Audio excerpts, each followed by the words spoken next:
বিএনপির বদনাম শুনলে আমার খুব দুঃখ হয়। এইটা খুবই একেবারে আন্তরিকতার সঙ্গে এটাকে বাদ দিয়ে কাজ করতে হবে। আওয়ামী লীগ নাই, সুতরাং মাঠ ফাঁকা। আমরা 17 বছর সংগ্রাম করলাম, লড়াই করলাম, কত মানুষ মারা গেল, কতজনের বাড়িঘর চলে গেল, চাকরি বাকরি কিচ্ছু করতে পারলাম না, কষ্ট করে থাকলাম। আর এখন যখন সময় আসছে আমাদের ভালোভাবে কিছু করার, তখন যদি বলে যে বিএনপি খারাপ কাজ করতেছে, তখন কি ভালো লাগবে? ওইটা যেন শুনতে না পাই। এইটা খুবই একেবারে আন্তরিকতার সঙ্গে এটাকে বাদ দিয়ে কাজ করতে হবে। মাঠের অলরাউন্ডার আমি, আর ঘরের allrounder Tylox. Tylox toilet cleaner, clean মানেই টাইলক্স। যারা করছে এগুলো, এরা কিন্তু সব আমাদের লোক নয়। এরা যারা প্রফেশনাল চাঁদাবাজ, যারা চাঁদা করেই চলে, এরা আপনার মিলে যায় কোনোভাবে, মিলে গিয়ে চাঁদাবাজি করে। আর প্রশাসন তো রাতারাতি আপনার ধর্মপুত্র যুধিষ্ঠির হয়ে যায় নাই।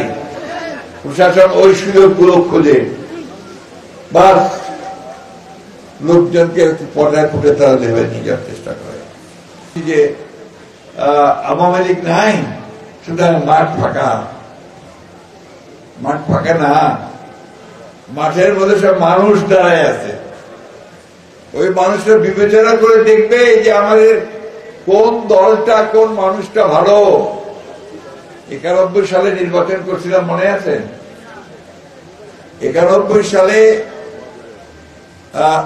বিএনপি খুব ছোট দল ছিল। বিএনপির ইলেকশনে জিতবে কি জিতবে না, কয়টা আসন পাবে, এটা নিয়েও কথাবার্তা ছিল। কলকাতায় এয়ারপোর্টে হাসিনাকে সাংবাদিকরা জিজ্ঞেস করলো যে বলেন তো দেখি এই নির্বাচনে বিএনপি কয়টা সিট পাবে। তো অনেকেই বললো, হাসিনা সবাইকে বললো কয়টা আর পাবে, বড় যে 10টা।